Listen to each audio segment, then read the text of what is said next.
Welcome back. One final point before we go tonight. 5 quick facts to disprove the Democrats' demonstrably false narrative on voter fraud.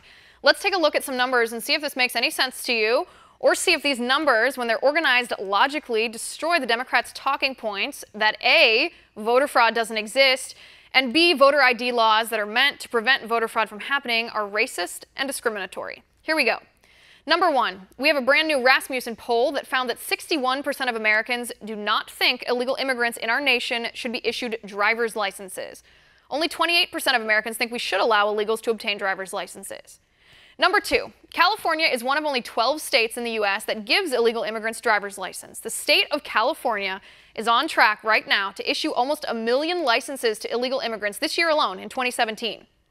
Number 3, when you apply for a driver's license, all you have to do is check one little box that says register to vote in order to submit your voter registration information.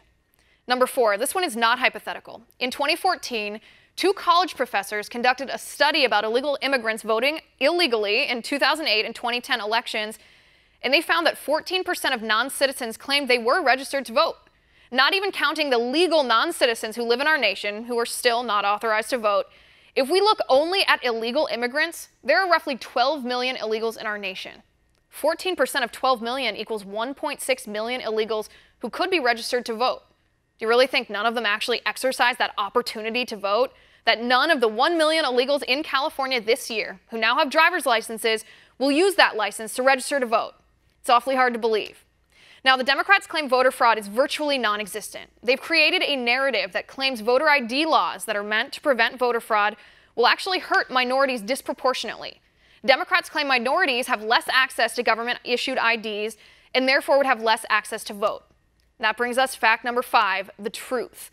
3% of Black Americans don't have government IDs. 2% of white Americans do not have government IDs. Not only are those percentages clearly not disproportionate in and of themselves, since there are more white people in America than black people, 2% of white people is actually a far greater number than 3% of black people. 5 facts that debunk the Democrats' false narrative, and it leaves us with one giant question. Why are we issuing driver's licenses to illegal immigrants when not all American citizens have government ID? And how do we know illegals aren't using those licenses to vote illegally? And that's my final point tonight. You can reach me on Twitter at Liz_Wheeler. If you liked the show, please send me an email at oann.com/contact. In the meantime, catch us here tomorrow at 9 p.m. Eastern, and until then, have a good night.